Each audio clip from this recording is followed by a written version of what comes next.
Welcome to this interview session on Radio Now 95.3 FM Lagos. My name is Abiodun Adelore, and my guest today is Mr. Lucky Idike Jnr., who is the CEO of Afro Flavour. And our focus today is on gastro diplomacy, and that's an African cuisine for cultural influence and global relations. Welcome to the program. Thank you very much, sir. It's nice to have you around. Nice to be here. Yes. So what exactly is gastro diplomacy? Okay, so the gastro diplomacy essentially is food diplomacy. It's what nations do to project their cuisine on a global scale. And a lot of people think that it's really a culture thing, but the reality is that gastro diplomacy is actually a trade tool, because when you project your national cuisine on the global stage, the objective is for many people who haven't consumed it before to start to consume it. And when that consumption goes up, the exports from your country of that cuisine go up, your trade goes up, and you make a lot of money out of that. So for example, there's South Korea has created something called kimchi. They put a lot of money into kimchi. 2024, the exports of kimchi crossed $300 million. That's significant revenue from one product. Thailand has done the same thing with Thai food, and we all know how Thai food has gone. So gastro diplomacy is essentially a trade tool. It enables nations improve or increase their trade with the world by enhancing consumption of their cuisine outside the country. So how does food and cuisine play a role in shaping cultural identity and national image? So the reality is that today, for example, there's a lot of influence countries wield because of the food that they have popularized. I mean, the phrase English breakfast is probably one of the most common phrases in the world. Everybody wants to eat an English breakfast. And when you talk about English breakfast, you're really talking about the United Kingdom, the English people. So that is a phrase that's deep in the psyche of many millions of people across the world every time they order English breakfast. So what happens with cuisine and gastro diplomacy is that when you project your country on the world stage, people try your cuisine, they like the cuisine, they find out more about the country. And experts have told us that maybe 60% of decisions on where to go for holidays is driven by food. Thailand, for example, is a huge hot spot for tourism. You know, the British people, the Americans, they all fly in and out of Thailand to have a fantastic time. And the cuisine is a very strong draw in that. So what inspired you to explore the connection between food, culture, and diplomacy? Okay, so it's very interesting. I spend some of the time in the UK every year because my wife and kids live there. And in the process of that, I thought I would start a business in the UK. And the business I was interested in doing was a restaurant. Maybe 10, 12 years ago, I used to have about 8 to 10 shawarma shops in Lagos. And it was quite a profitable business. I like food. I mean, obviously, you can tell that I like to eat. And I realized that food is a huge industry. You know what I mean? For example, Coca-Cola, the drink, more expensive than crude oil per liter. So food is a huge industry. I like food. And I thought, okay, I'd start an African restaurant. I'd buy an African restaurant in the UK. Well, actually, so the initial plan was to buy a restaurant, and then it was, should I buy an African restaurant? Should I buy a Chinese restaurant? Or should I just buy a regular English pub? And one of the things so I decided to spend time in African restaurants because that was my first choice, right? And then I realized that the market is not as wide as we like to think it is. And I found out something really curious, you know, from an analysis in the UK and in the US, that the market for African cuisine is not as wide as we would like it to be. Majority of the customers for African cuisine are Africans. And we find that Nigerians tend to go mostly to Nigerian restaurants. The Ghanaians go mostly to Ghanaian restaurants. The Cameroonians go to Cameroonian restaurants. And there's not a lot of there's not a lot of tasting of other patronizing of other nations' cuisine by Africans. And there's not enough of non-Africans patronizing African cuisine.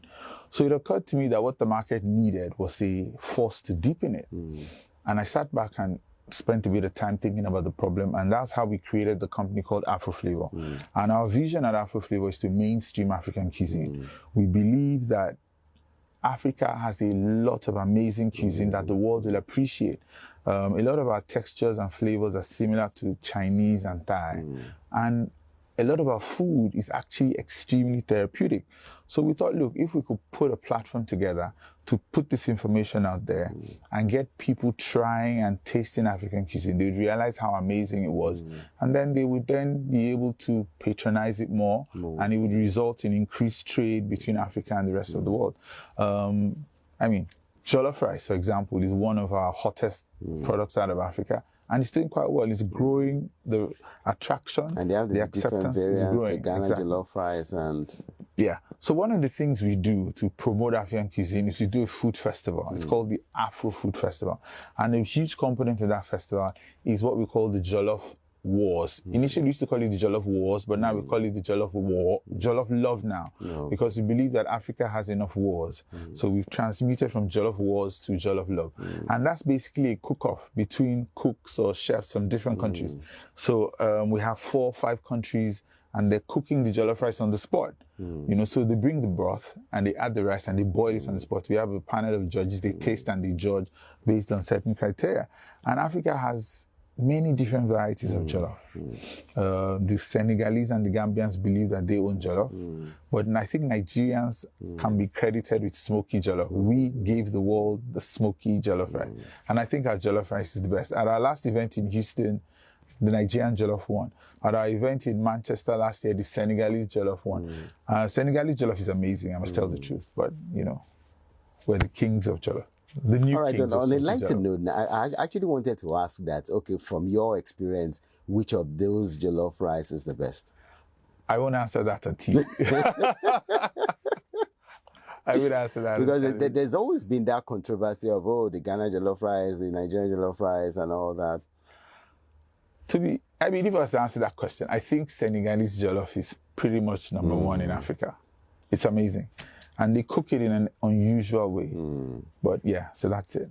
I guess I'll need to look forward to that. Yes, you should try. You should come to our next event, our next food festival, which will be in Manchester in July 2025. And you're part of the Jollof Wars and you see who wins. So how can gastro diplomacy facilitate a cross-cultural exchange and understanding between nations? You just talked about the jollof rice now. Okay. You know, food is a huge component of every nation's culture. When we receive visitors from outside, we usually put a presentation of food in front of them. Then we also showcase our music, our dance, our drama. And this is how man has lived going back thousands of years, right? Every time strangers come, there's a display of food, dance, drama. So food is a key part of our culture. And it's one of the ways we introduce our culture to other people. They try the foods, they see our flavors, the textures, the taste, and it contributes to their understanding of our culture. And I find that not only Africa, most other countries, food is never presented alone. It's always the lead agent, but it's always followed by dance, drama, fashion, and all the other elements of culture.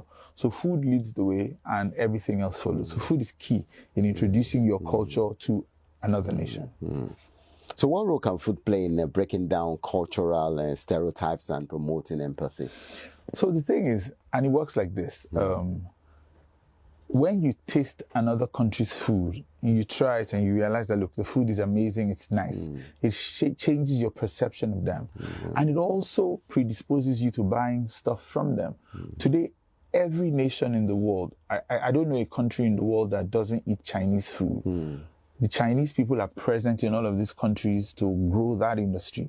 And once you open a pipeline for the ingredients to come into your country, you quickly find that everything else comes along that pipeline. You know, so first you start with buying the food, then you start with buying almost everything else from them. Technology, cars, everything. You know, so that's how food changes the perception of a nation. Today in America, there's a huge buzz around boba tea, which is from, I think, Korea. There's also a huge buzz around kimchi, which is from Korea as well. So these things are interesting, and this is the way nations are conquering the world now. with their food. That's interesting. So how can gastro diplomacy be used as a tool for nations branding and then promoting national interest? Okay, so Taiwan launched a gastro diplomacy program. They called it From Dim Sum, which is a dish, from dim sum to made in Taiwan. And the summary of that statement is first you eat our food, then you buy our products. So if you're promoting your nation's food abroad, more and more people are consuming the food. They become more favorably disposed towards your country. You find that tourism, inward-bound tourism, will grow. Export of food materials will grow. Okay? And not just food, like I said, once you open that pipeline, everything else can go along that pipeline. Your fashion, your music, your movies, and all of these other things can go along that pipeline. And I find these days that media plays a huge role in the mainstreaming of a nation's cuisine. A lot of people watch the Korean dramas on TV. They are curious about the dishes they see them eat. They see those dishes, they want to taste them, they want to try them. And we find that there's an increase in awareness about Korean cuisine. A few months ago in Abuja, the Korean Cultural Center in Nigeria was teaching a bunch of Nigerian chefs about kimchi, how to make kimchi. So they're looking for customers for kimchi in Nigeria. We should be in Korea looking for customers for our dishes. Ofada rice is a dish that's indigenous to Nigeria. Ayamashi stew is a dish that's indigenous to us. So I think that Nigeria needs to pick a few dishes, put a lot of effort behind those dishes to globalize them, to make them popular abroad, and we will see a growth in the consumption of those dishes, which will translate into an improvement in our image as a country.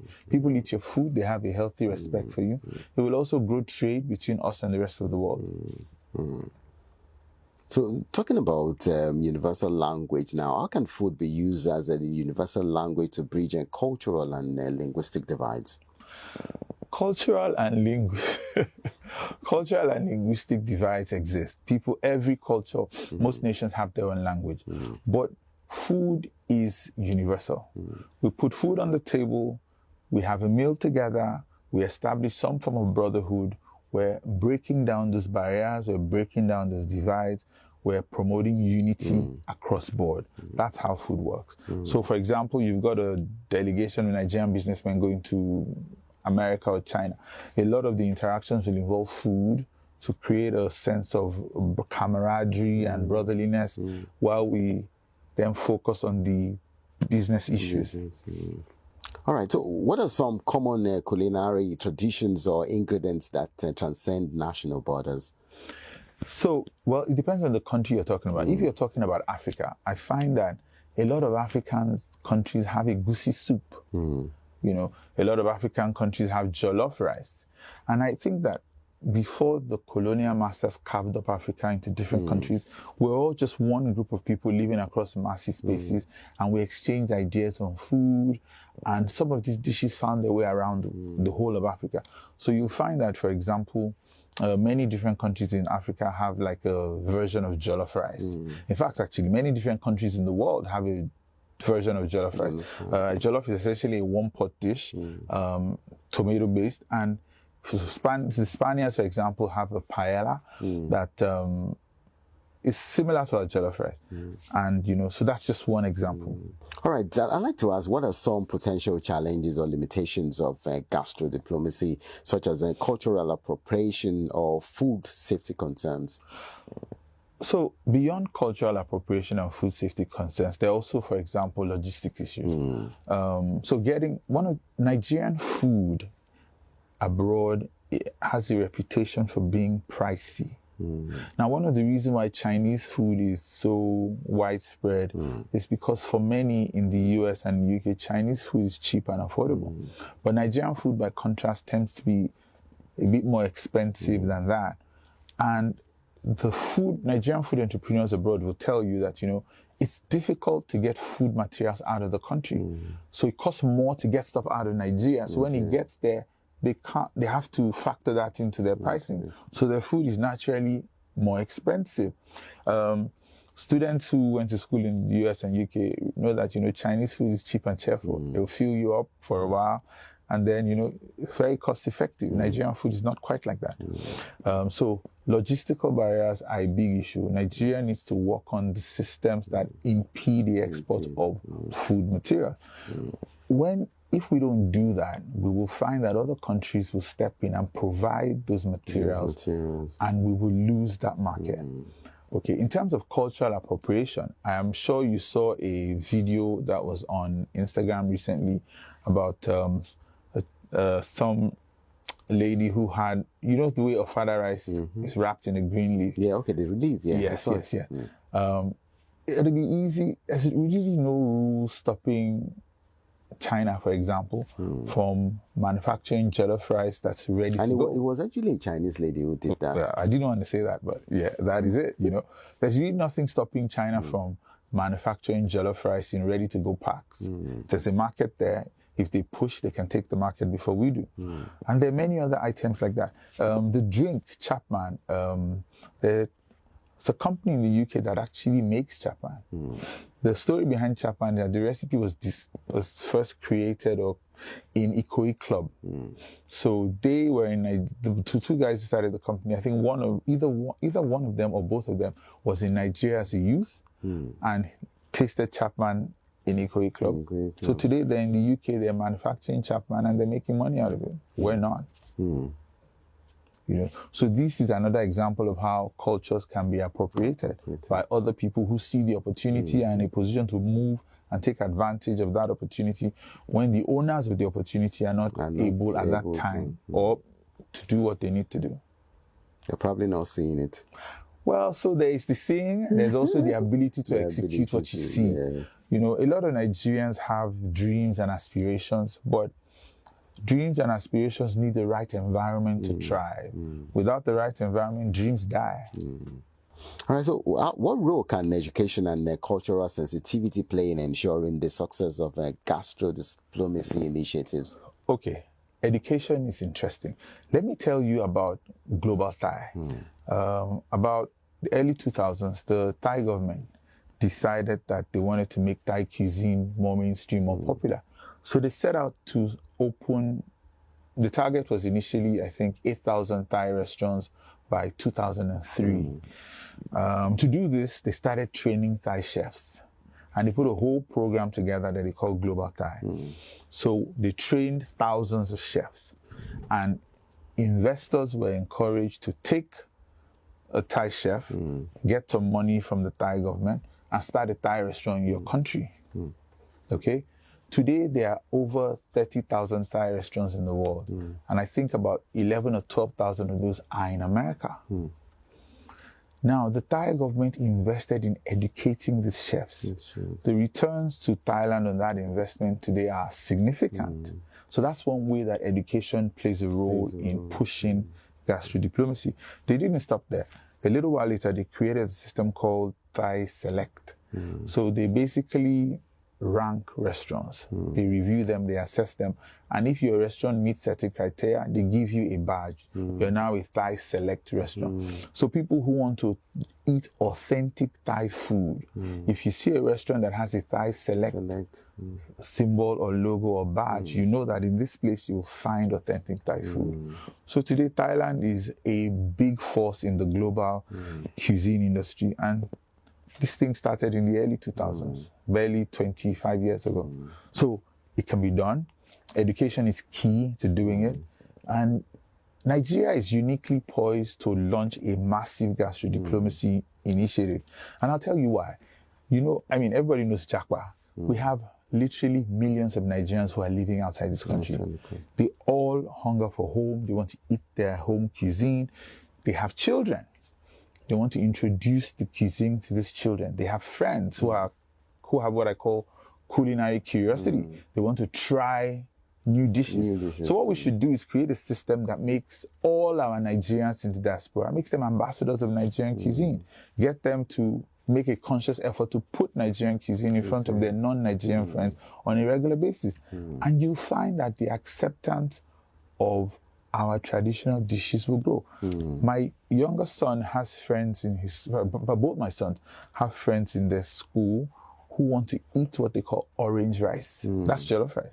It's nice, it's tasty, they like it. So they say, oh, bring orange rice tomorrow. It's not orange rice, it's jollof rice. You know. So if we let them change the name, that's also part of cultural appropriation. You know. Okay.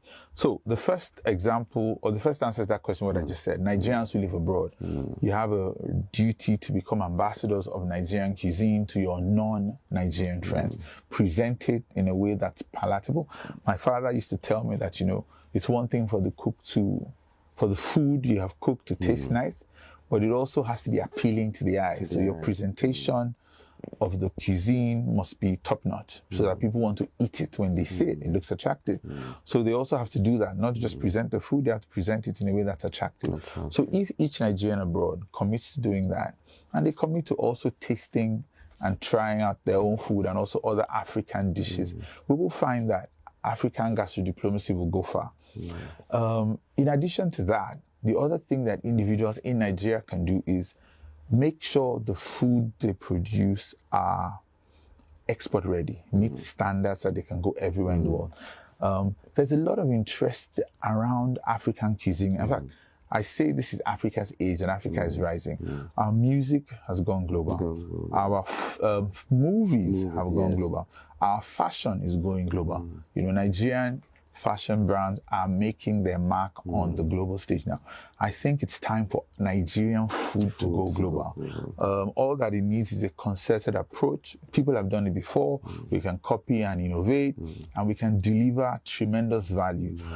China is doing something in the region of $60 billion worth of food exports every year. That's huge. Italy is exporting a lot of pasta, gelato, and they're making a significant sum from that every year.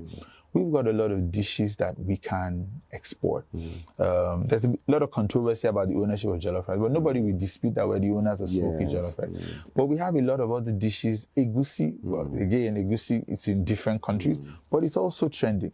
But we should find 5 or 6 indigenous dishes that we can push out there and make popular on the global scale. What that will do is help us bring a lot of tourists in. The increase in trade between Nigeria and other countries will help drive agro-industrial development. It will improve the incomes of Nigerian farmers and everybody else who's in this food value chain. So what future directions or trends do you see emerging in the field of gastro-diplomacy? I think more and more African countries are taking gastro-diplomacy seriously. I've heard that the Ethiopians, for example, in the US have put some money behind some of their restaurateurs to enable these restaurants push Ethiopian cuisine out there. If you fly Ethiopian Air, I mean, I don't know if they still do that, but a few years ago when I flew Ethiopian Air, they actually offer you 2 choices of dishes. They offer you an Ethiopian meal and then they offer you a regular continental meal because they're trying to get people to taste their food, like the food, try the food, and go home and then continue to eat the food. We've got Nigerian Airlines. I've never flown Air Peace to London, but I hear that they offer a lot of amazing Nigerian cuisine. What we need to do is to push that and then get Air Peace to become global. There was also a push recently to get all the airlines who fly in and out of Nigeria, regardless of their country of origin, to serve some Nigerian cuisine as well. That will be helpful in putting Nigerian cuisine out there. I know, for example, Virgin Atlantic serves jollof rice on some of their flights and suya and other African dishes. Slowly and steadily, things are moving. But the future of gastrodiplomacy is that it will become more important. It'll be a platform for Africa to reach out and showcase a different side of Africa to the world. It'll be a platform for us to build commerce and then through that commerce, build industry as well. All right, as we begin to round off now, what's your final message about the power of gastro-diplomacy in promoting cultural understanding and exchange? Well, cultural understanding and exchange is it's a huge field, right? It's a huge topic. But it basically involves, getting to know different people's cultures and So the whole idea of all of that cultural exchange is to promote unity and trade.